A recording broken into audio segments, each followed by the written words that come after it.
Si eres una industria que manipula o procesa productos de origen animal y que además estás exportando a terceros países, este podcast te va a interesar, ya que hoy vamos a hablar sobre los programas normalizados de control de higiene. Son unos programas o un conjunto de procedimientos de limpieza y desinfección que vamos a aplicar a infraestructura, al ambiente de trabajo, a equipos, a los utensilios, superficies y todo ello para garantizar el antes y el después de la seguridad alimentaria para todos estos productos que estamos mandando a exportación.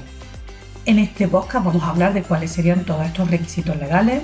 qué es la certificación SAE, cómo vamos a estructurar estos programas normalizados de una forma general y específica para cada industria y mucho más. Así que vamos a ello. Hola a todos, soy Marife Montes y quiero darte la bienvenida a este nuevo episodio, el 10º ya, de este podcast sobre seguridad e inocuidad alimentaria, donde en cada episodio estamos hablando sobre herramientas, trucos, consejos, requisitos y mucho más para sacarle el máximo partido a tu sistema de gestión de seguridad alimentaria. Suscríbete a este podcast desde tu reproductor habitual de podcast o desde mi página web marifemontes.com, donde también vas a encontrar los apuntes de este episodio. Y quiero empezar dándote las gracias. Cada día somos más los que están suscritos a mi podcast, me estáis dando bastante energía, me estáis motivando muchísimo para seguir con este proyecto independiente. Y bueno, pues pedirte que si aún no te has suscrito, si tú eres de los que aún no te has suscrito, te animo a que lo hagas. Así que comenzamos con este nuevo episodio, el episodio número 10, sobre programas normalizados de control de higiene.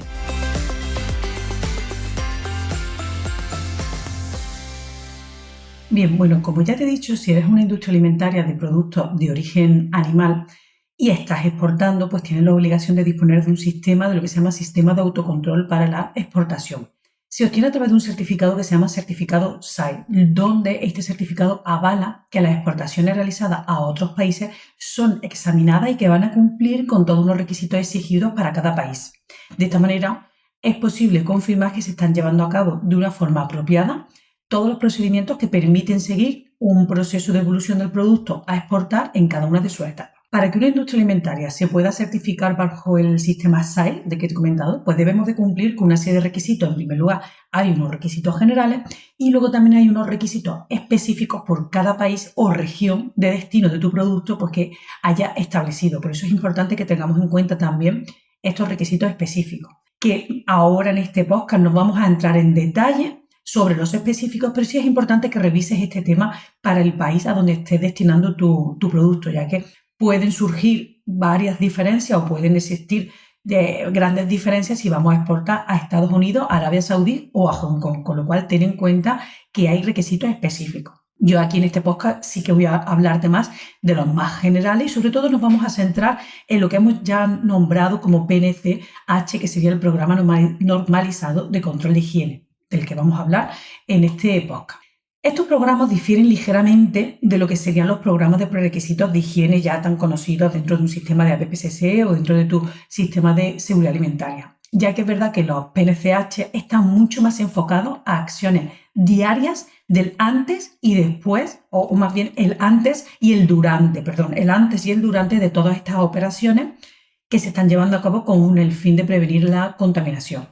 Vamos a dejar presente y a tener muy en cuenta que el PNCH está siempre asociado a la ejecución de lo que llamaríamos los controles preoperativos y controles operativos diarios, que son necesarios que tengamos implantados dentro de nuestra industria y que van a ser verificados cuando tengamos esta certificación SAE. Pero antes déjame que te ponga un poquito en antecedentes para que sepamos bien de dónde viene este tipo de certificaciones y la obligación de tener estos PNCH. Hay muchísimos terceros países que exigen desarrollar, aplicar y mantener una serie de procedimientos con el fin, de prevenir la contaminación de los alimentos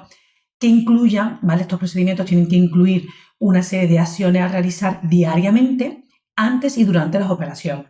La aplicación de estos procedimientos tiene que estar sujeta a unas medidas de control como sería la monitorización, las acciones correctivas, la verificación y los registros. Como te puedes dar cuenta, en una forma muy análoga a lo que sería muy parecido a lo que sería un plan de APPCC. Pero es verdad que estos sistemas que se integran con el nombre del PNCH son más compatibles a este tipo de certificaciones y sobre todo la diferencia que aquí estaríamos viendo es que van a estar asociados a actividades de ejecución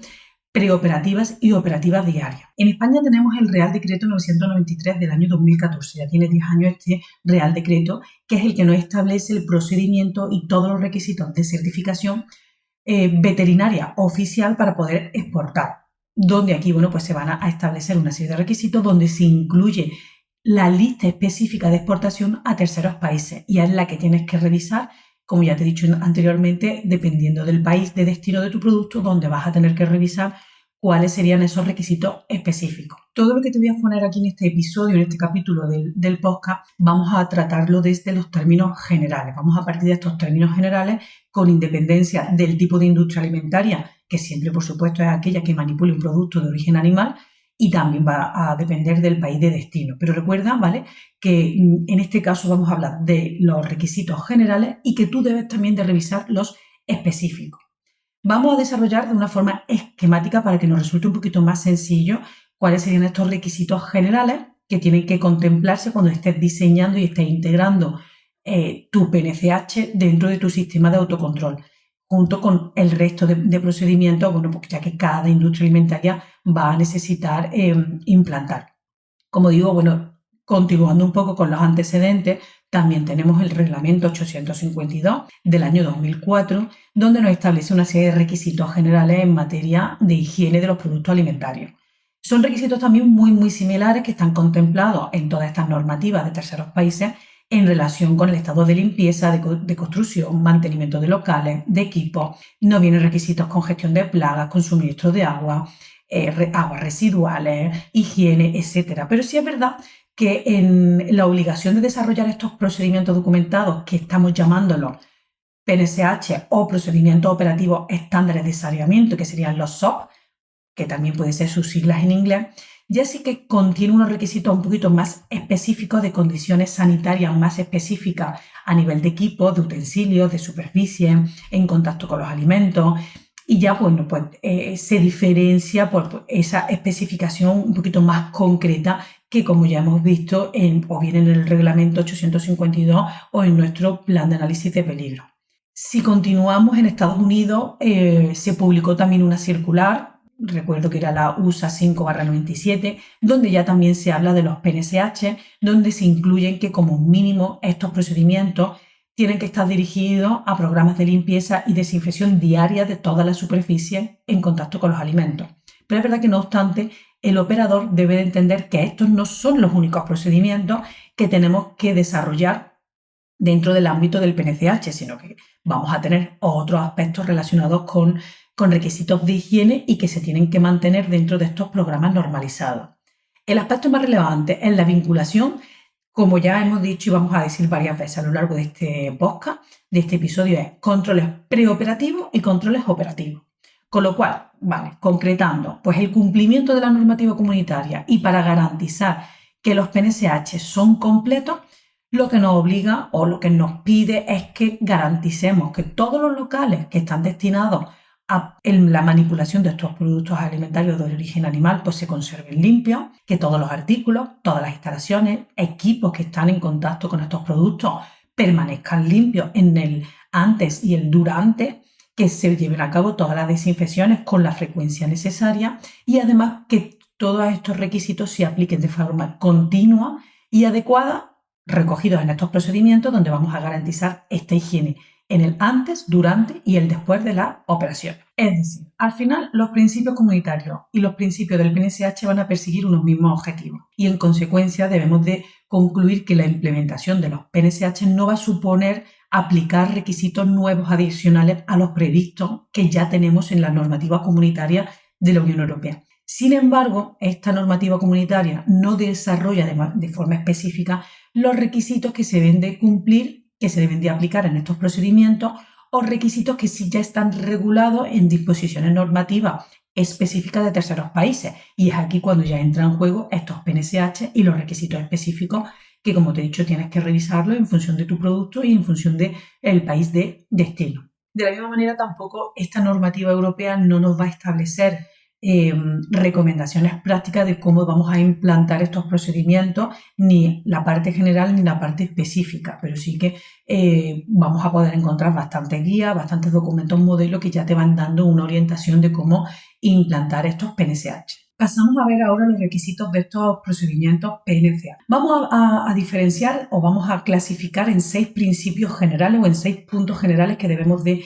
tener en cuenta a la hora de una correcta implantación de los PNCH. Primer punto, los programas normalizados de control de higiene se tendrán que integrar en un procedimiento específico y que se llame de esta manera. Eso es un punto importante que tenemos que tener en cuenta, que siempre parece una tontería, pero no. Como requisito es que lo llamemos programa normalizado de control de higiene. No le podemos dar ni programa de requisito de limpieza ni ningún otro nombre que no sea PNCH. Segundo punto, es que este programa debe de estar firmado por la persona responsable del establecimiento con suficiente autoridad.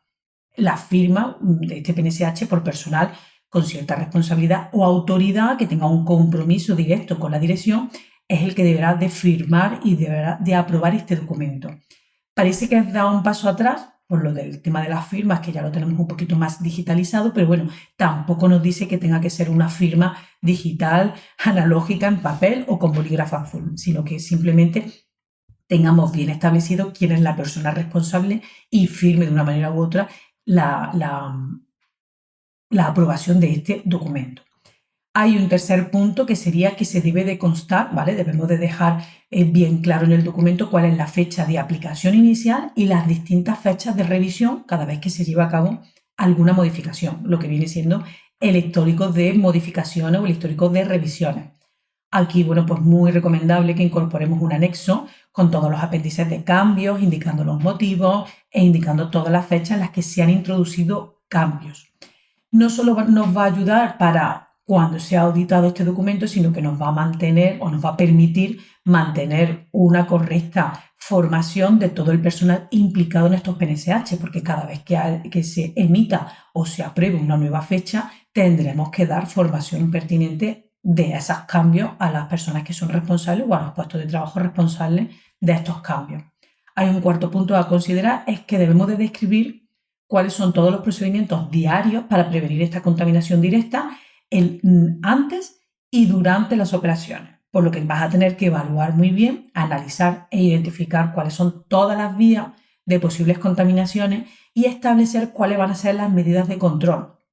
Esto es verdad que suena mucho a plan de APPCC, pero en este caso es de forma concreta, diferenciando cuáles serían todas estas medidas de control antes de llevar a cabo la operación y durante se está llevando a cabo la operación. Sería como analizar los peligros bajo 2 prismas, durante y el antes de estas operaciones. Un siguiente punto, un quinto punto, es que identifiquemos los responsables en implementar los requisitos específicos, es decir, tenemos que identificar bien cuáles serían los puestos de trabajo, quiénes son las personas responsables que van a aplicar o que van a implantar este programa normalizado de higiene, quién va a llevar a cabo las monitorizaciones o la vigilancia, quién llevará a cabo serán responsables de las acciones correctoras, quién va a llevar a cabo o será responsable de los mantenimientos, de las evaluaciones y de las verificaciones, con lo cual tenemos que identificar claramente en cada una de las operaciones quiénes van a ser los puestos responsables o las personas responsables. Y ya por último, el sexto punto es que debemos de especificar las frecuencias de aplicación de los procedimientos. Tendremos que dejar bien claro cada cuánto vamos a llevar a cabo la implantación, monitorización, verificación, los distintos controles en el antes y el durante de las operaciones. Y como ya te he dicho, tiene que estar todo siempre con ese enfoque, ¿no? Antes, cuáles serán todas las responsabilidades y todas las operaciones que tenemos que hacer, y el durante de igual manera. Así que tenemos que afinar aún más todas estas frecuencias. Por ejemplo, si fuese 3 veces en un turno, cada 5 horas o cada 15 minutos. Tenemos que dejar muy claro. El antes está claro porque es antes de ejecutar una operación, pero en el durante, ahí sí que ya tenemos que ser un poquito más específicos y concretos, que sería durante todo el tiempo que está durando una operación, pues qué controles vamos a llevar a cabo. Bien, como ya te he dicho, vamos a diferenciar en 2 grandes bloques, lo que serían los procedimientos preoperativos y los procedimientos operativos. Si ahora nos centramos en los procedimientos operativos, como su nombre indica, son todos aquellos que se aplican antes de iniciar las operaciones. Vamos a identificarlos como tal en el PNCH y se van a referir como mínimo a cómo vamos a desinfectar todos los útiles, los relacionados con las condiciones de acceso y de higiene del personal al área de trabajo o cualquier otro procedimiento que se estime necesario contemplar como procedimientos de aplicar diariamente antes de iniciar estas operaciones. Como mínimo sería la limpieza y desinfección diaria de todas estas superficies, utensilios, equipos, etc. ¿Qué dispositivos de desinfección de útiles, como por ejemplo vamos a verificar el correcto funcionamiento de un esterilizador de cuchillos para asegurarnos antes de usar estos equipos que han sido desinfectados correctamente? O también podremos revisar las condiciones de acceso e higiene del personal a estas áreas de trabajo, lo que pueden ser la verificación del vado sanitario. Y si ahora nos vamos al segundo bloque de programas operativos, pues igual, ¿no? Como su nombre indica, son aquellos que se van a aplicar durante el transcurso de todas estas operaciones para mantener el nivel de higiene y evitar así una contaminación cruzada. Lo vamos a ejecutar diariamente y cada procedimiento pues tendrá asociada una frecuencia determinada. Estos procedimientos operacionales pues los vamos a diferenciar o los vamos a clasificar o vamos a tener en cuenta, mejor dicho, que debemos de contemplar en ellos cómo vamos a limpiar y desinfectar toda esta superficie y equipos durante nuestra jornada de trabajo para crear un entorno higiénico necesario para mantener esa inocuidad alimentaria. Y aquí sería pues como por ejemplo el uso de estos esterilizadores, cada cuánto tiempo tenemos que hacer un cambio de utensilio, cada cuánto mandamos el cuchillo a esterilizar y lo sustituimos por uno que ya esté esterilizado, cada cuánto hay que hacer limpiezas intermedias. El lavado de personal, por ejemplo, pues igual cada cuánto vamos a lavarnos las manos o lavar las protecciones que estemos usando, las instrucciones de tránsito para evitar estas contaminaciones cruzadas. Vamos a centrarnos en todas estas operaciones y movimientos que estamos teniendo durante la operación. Y ya por último, pues por así diferenciarlo dentro de este bloque operativo, pues igual, ¿no? La manipulación de productos, es decir, ya estamos durante la operación y tendremos que analizar cuáles serían todos los peligros que tiene la manipulación de estos productos y cómo vamos a prevenirlos. Por ejemplo, cómo vamos a prevenir esa recontaminación de nuestro entorno de trabajo y de nuestra maquinaria, cómo vamos a separar las materias primas de los productos intermedios o los productos terminados, cómo vamos a gestionar el control de las temperaturas durante nuestro proceso, etcétera. Podríamos poner muchísimos ejemplos en función también del tipo de industria en la que estemos auditando, estemos implantando este PNCH. Puedo seguir poniéndote ejemplos, cómo haríamos la separación de líneas para una reinspección, cómo vamos a hacer la inspección de piezas que tenemos que reacondicionar, como por ejemplo cuando una parte de la canal de tu vacuno se ha caído al suelo, que puede ocurrir. Pues hay actividades en las que pues tenemos que implantar de controles operativos para evitar estas contaminaciones cruzadas. Y ya una vez que hemos diferenciado bien cómo sería el procedimiento preoperativo del operativo, ahora en cada uno de ellos vamos a dividirlo en 4 partes importantes. Una primera parte sería la aplicación y el monitoreo.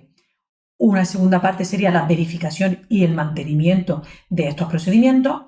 Una tercera parte, un tercer bloque, serían cómo aplicar las acciones correctoras. Y ya por último, un cuarto bloque sería el tema de los registros. Vamos a ir viendo cada una de estas 4 partes en cada uno de los bloques principales de control operativo y preoperativo.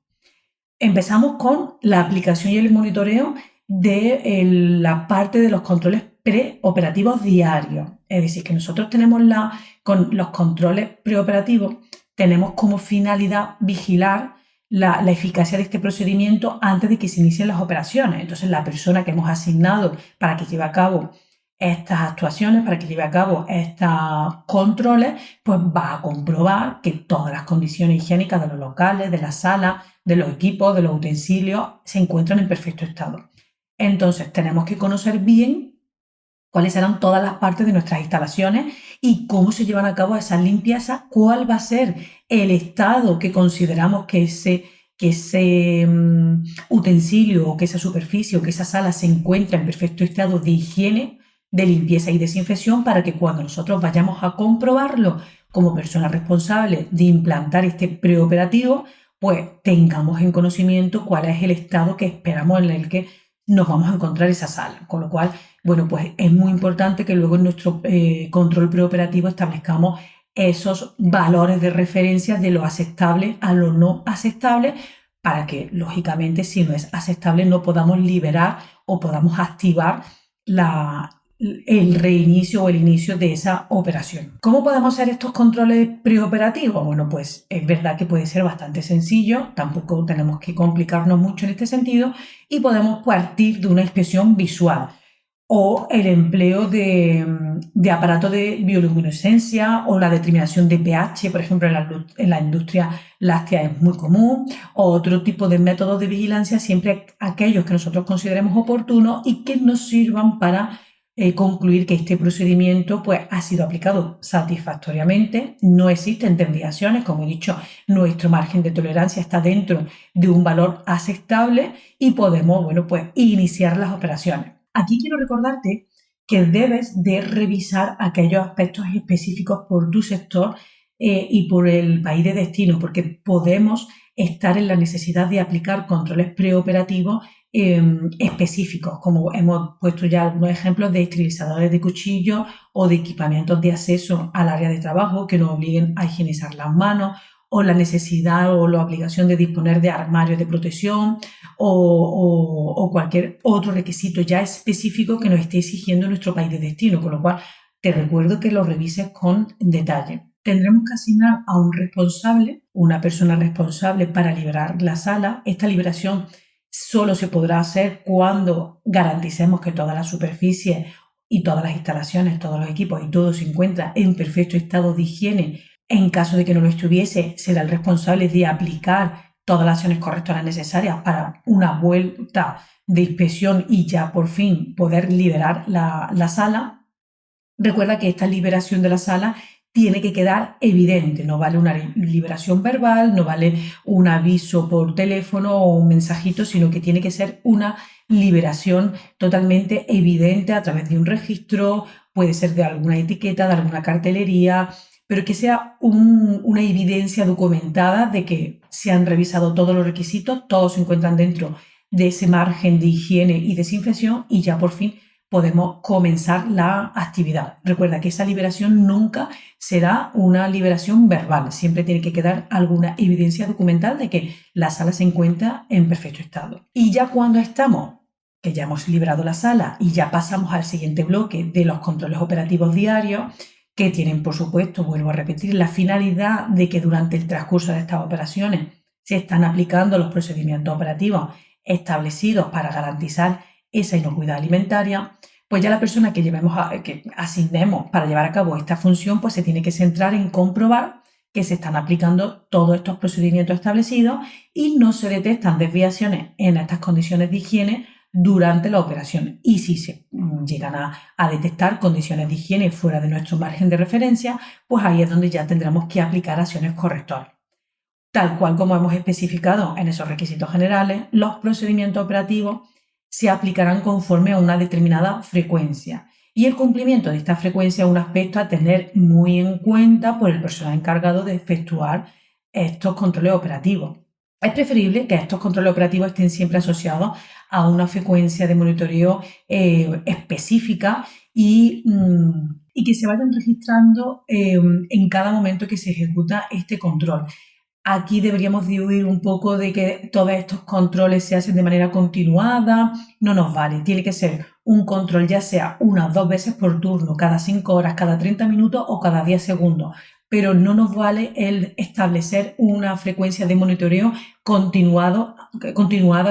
a lo largo del turno, sino que tenemos que ser muy específicos de cada cuánto tiempo o en qué momento nosotros tendremos que llevar a cabo el monitoreo de la correcta aplicación de los programas operativos. Y por supuesto, cuando nosotros estamos llevando a cabo el monitoreo de estos controles operativos, vamos a incluir dentro de ese monitoreo cuáles son todos los aspectos que nosotros estamos controlando. Tampoco vale el que tengamos un registro ambiguo en el que no se quede perfectamente especificado todos los puntos que nosotros tenemos que chequear en relación a las condiciones generales de la sala o las condiciones de acondicionamiento de todas las superficies o todos los útiles que tenemos que inspeccionar. Tiene que ser una lista de chequeo concreta, específica y bastante descriptiva. Tampoco vale que sea, o yo no te aconsejo en este caso que sea demasiado extensa, porque ya estaríamos perdiéndonos más en el registro que en la propia inspección, pero que sí sea una checklist bastante concreta de todos los aspectos mínimos que nosotros tenemos que ir chequeando de manera específica para asegurarnos que todos estos controles operativos se están llevando a cabo.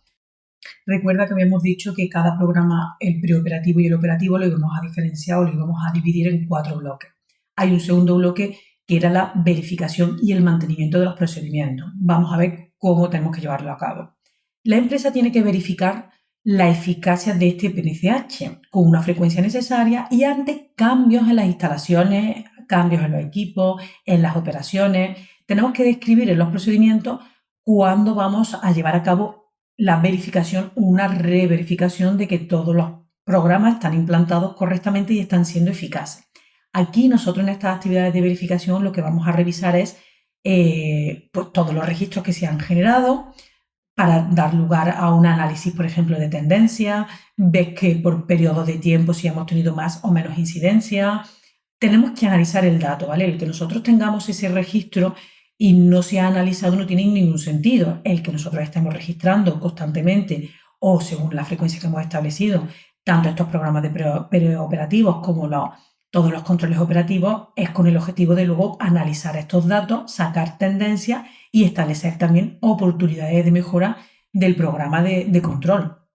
Luego también esta verificación la podemos hacer a través de observación directa y también podemos usar todas las pruebas analíticas que hemos ido recopilando para que nos dé lugar a pensar, oye, pues mi programa puedo comprobar, puedo verificar que en función de todos estos resultados de mis pruebas analíticas está siendo eficaz. Es importante que la monitorización y la verificación la hagan personas distintas. Aquí básicamente al final porque no podemos ser juez y parte. Si nosotros hemos implantado una serie de controles preoperativos y operativos, pues luego nosotros mismos no vamos a comprobar si están siendo eficaces porque seríamos, como digo, juez y parte. Lo importante es que haya otra visión distinta, otra persona distinta para que pueda evaluar la verificación o la eficacia de este PNCH. Por ello, bueno, pues si tenemos 2 personas independientes, mucho mejor, ¿vale? Tendremos que establecer una frecuencia mínima cada cuánto tiempo vamos a verificar la eficacia del plan. Pero también es verdad que a veces puede darse el caso de que tengamos que verificarlo mucho antes de ese mínimo que tengamos establecido, que suele ser una vez al año. ¿Por qué? Porque hagamos cambios en nuestras instalaciones, implantemos nuevos equipos, se compren nuevos utensilios, haya operaciones de higiene que hayamos modificado por un cambio en productos químicos o porque haya entrado personal nuevo, hayamos metido algún turno nuevo. Cada vez que haya algún cambio significativo que nos dé lugar a algún cambio o alguna modificación en el PNCH, tendremos que revisar que efectivamente sigue implantado correctamente, que los procedimientos están siendo eficaces y que no tendríamos que modificarlo en todo caso o modificarlo en consecuencia en función de ese cambio, ¿no? que hayamos instalado. Pero es importante que se establezcan esos plazos mínimos, que puede ser una vez al año o siempre que ocurran cambios significativos. Aquí, igual que en un sistema de seguridad alimentaria, siempre digo, oye, establece dentro de tu procedimiento cuáles serían esos posibles cambios significativos que me obliguen a hacer esta verificación para que lo tengamos como preaviso en el caso de que tengamos algunos de estos cambios significativos. Hablábamos de un tercer bloque que era las acciones correctoras. Tanto en el programa preoperativo como en los programas operativos tenemos que implantar el cómo o se van a adoptar acciones correctoras ante las posibles desviaciones que estemos observando en esas actividades de monitorización o ante resultados insatisfactorios en las actividades de verificación. No solo sería en los controles, sino cuando también estamos llevando a cabo esa actividad de verificar la eficacia del programa, pues también podemos establecer acciones correctoras porque se nos desvíe del resultado esperado. Es aquí donde tenemos que poner sobre la mesa todas las inspecciones que hemos llevado a cabo, todos los monitoreos, todos los resultados analíticos, para que podamos analizar si está siendo eficaz estos controles operativos y preoperativos. Cuando estamos llevando a cabo la monitorización, el personal que se encarga de la vigilancia, pues tiene que revisar, como hemos dicho, el estado de la limpieza, de los utensilios, de los equipos, todas estas condiciones higiénicas, y adoptaremos todas las acciones correctoras que se consideren necesarias para restituir esa condición sanitaria. Es decir, si nos desviamos del resultado esperado, siempre se tienen que establecer, siempre, ¿vale? Y lo digo contundentemente, siempre tenemos que establecer acciones correctoras. Y estas acciones correctoras tienen que quedar perfectamente documentadas y evidenciadas que han quedado corregidas, ya sea dentro de nuestro tiempo preoperativo o de forma inmediata en los casos operativos. En el preoperativo un poquito más sencillo en el sentido de que lógicamente pues no vamos a liberar la sala o las instalaciones hasta que no se hayan ejecutado todas estas acciones correctoras y tengamos nuestra situación adecuada al uso que se va a esperar, pero sí que puede ser un poquito más complicado en el caso cuando ya estamos dentro de los programas operativos, porque ahí ya estamos trabajando y tendríamos que llevar a cabo una serie de actuaciones un poquito más concretas y precisas para paralizar nuestra actividad, implantar las acciones correctoras y volver a restablecer nuestra actividad dentro de nuestros márgenes de tolerancia. Con lo cual, en este caso de los controles operativos que se desvían del resultado esperado, vamos a tener o vamos a dividirlo ahora como en tres partes, ¿no? Para así esquematizar un poquito mejor cómo debemos de actuar en caso de que tengamos esas desviaciones. En primer lugar, bien identificar cuál sería el producto afectado. Tenemos que ponernos en nuestro escenario, en nuestro control operativo, en el que, bueno, pues si ha visto un producto afectado y tenemos que bloquearlo. Bueno, pues debemos de establecer dentro de nuestro procedimiento cómo se va a llevar a cabo esa identificación del producto, dónde se va a bloquear, cómo se va a identificar, qué se va a hacer con ese producto, dónde se va a quedar registrado. Sería como establecer el procedimiento de producto no conforme. Es decir, vamos a identificar el producto, vamos a bloquear el producto, analizaremos el producto y ya determinaremos qué vamos a hacer con ese producto que está afectado. Pero bueno, ahora mismo estamos hablando de lo que serían operaciones y no tanto sobre el propio producto. Entonces, en un primer lugar, hemos puesto a disposición este producto afectado, hemos bloqueado este producto, pero como digo, vamos a centrarnos en nuestras instalaciones y nuestra acción correctiva en este caso iría encaminada a restablecer la condición higiénica. Tenemos que definir cuáles van a ser todas las acciones necesarias para restituir esa condición, es decir, si tenemos que volver a limpiar, retirar utensilios, dotar de otros utensilios, hacer cambio de ropa, etcétera. Y luego asegurarnos que después de implantar todas estas acciones correctoras ya podemos liberar nuevamente nuestras instalaciones para continuar con la actividad, es decir, que todas estas acciones han sido satisfactorias. Hemos verificado todas las superficies, hemos hecho las medidas, por ejemplo, con un ATP, hemos hecho medidas de pH para asegurarnos que se ha quedado todo perfectamente desinfectado y enjuagado y ya podremos liberar nuevamente nuestras instalaciones para continuar con la actividad. Y luego un tercer bloque que sería el establecimiento de todas estas medidas para evitar la recurrencia. Es muy importante, al final todas estas normas de seguridad alimentaria también nos lo dice así, es que tenemos que implantar medidas eficaces para evitar que vuelvan a ocurrir todas estas desviaciones. No tendría sentido estar corrigiendo constantemente una actuación si no hemos analizado los motivos por los que nos ha llevado a esa situación. Con lo cual tendremos que reforzar muy bien, modificar todas nuestras instrucciones de trabajo,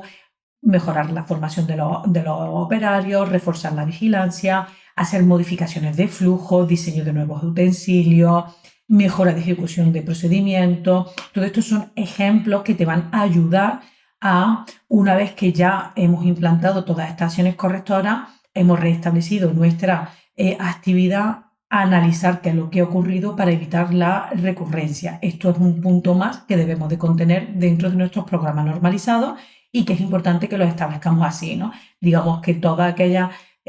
acciones correctivas hemos dicho que las vamos a dividir en 3 bloques. De esta manera también nosotros, fíjate que tiene mucha parte común con cualquier sistema de seguridad alimentaria, pues podemos integrarlo perfectamente, que sería en un primer lugar la identificación y la gestión del producto no conforme, por otra parte lo que sería la acción correctiva que vamos a implantar para restablecer nuestra actividad y luego ya tranquilamente, por así decirlo, el momento de voy a analizar la causa, voy a establecer acciones correctivas para evitar su recurrencia. Y todas estas acciones correctivas pues podrían ser, como hemos dicho, cualquier modificación de procedimiento o reforzar una inspección, reforzar una vigilancia o dar formación a nuestros empleados. Hasta aquí este tercer bloque de las acciones correctivas. Y ahora ya por cerrar el ciclo, que hemos dicho que serían 4 grandes bloques en los que vamos a diferenciar nuestros programas, pues hay un cuarto bloque que sería la parte de registro, es decir, nosotros debemos de documentar la aplicación, el monitoreo, la vigilancia y cualquier acción correctiva y correctora que estemos adoptando, pues lo vamos a tener que dejar como evidencia a través de registro y a través de estos documentos que luego pues den a entender que efectivamente lo hemos implantado como hemos establecido. Sin evidencia documental, a través de estos registros no vamos a poder demostrar que se están ejecutando estos controles de manera planificada y luego ante una inspección o ante una renovación de nuestra certificación SAE, pues va a ser imposible poder demostrar que los teníamos correctamente implantados. Y aquí cuando nosotros estemos diseñando todos estos registros que me van a dar lugar a esa evidencia de implantación, te voy a decir los datos mínimos, ¿vale? Como tú ya diseñes tu registro de trabajo o como tú ya diseñes tu formato que se va a convertir en registro, pero como tú ya diseñes tu formato, el procedimiento de este diseño va a ser totalmente libre. De igual manera podemos tener los formatos de trabajo en papel o digitalizado o usar la plataforma que queramos, pero te voy a decir los datos mínimos que sí o sí tienen que tener todos tus registros para que cumplan con las especificaciones generales de un PNCH. En primer lugar, siempre vamos a tener que indicar fecha, hora, y digo hora porque hemos dicho que los controles tienen que estar programados ante una frecuencia, con lo cual es importante que si hemos dicho que cada 2 horas o cada media hora estamos haciendo un control, pues que no solo anotemos el día de hoy, sino que también indiquemos a la hora exacta en la que se ha hecho ese control, con lo cual sería fecha, hora y la firma o las iniciales de la persona que está llevando a cabo el registro de ese dato. Luego, tenemos que registrar la condición real que estamos observando, sin ambigüedades y sin ser muy subjetivo. No poner sucio, limpio o regular, sino que tiene que ser pues, puntuable, con un dato más concreto. Por ejemplo, si hemos establecido valores de 1 a 5 con imágenes, como hemos indicado anteriormente, de tolerancia, pues que puntuemos con un 5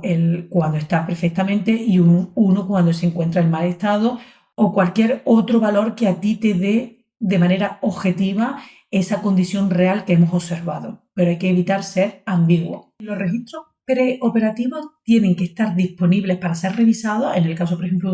de un control oficial, antes del inicio de las operaciones. No vale decir yo hice el control preoperativo, pero por prisa no lo he registrado, he librado la sala y ahora ya estoy trabajando. No vale. Eso sería una no conformidad bastante grave.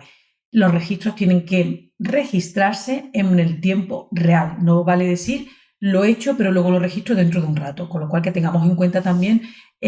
por eso digo que es muy importante la fecha y la hora. De ahí motivar un poco a que tengamos registros que sean digitalizados en los que no haya trampa de decir, oye, pues yo lo he registrado después, pero he puesto la fecha de antes, sino que se registre realmente en tiempo real. No tendría ningún sentido hacer registros de preoperativos cuando ya han pasado y ya estamos en el operativo. Las actividades de verificación van a contar con registros que permitan evidenciar que la persona responsable que está llevando a cabo la revisión de estos registros, la revisión de las pruebas analíticas y de todas las actividades de evaluación, que por observación directa, ¿vale?, de las instalaciones, de los equipos, de los utensilios, lo está haciendo conforme a la frecuencia que se ha establecido. De ahí nuevamente indicarte la importancia de esa fecha y de esa hora. Las acciones correctoras deben de estar documentadas en los registros de los PNCH de manera que siempre se esté evidenciando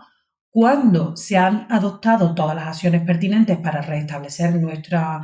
actividad y quién ha verificado el resultado de todas estas acciones que hemos implantado. Es decir, que cuando diseñes tu formato de trabajo para las acciones correctoras, que quede muy claro qué ha ocurrido, qué producto se ha visto afectado, qué hemos hecho con ese producto, cuáles son todas las acciones correctoras que hemos implantado, quiénes han sido los responsables,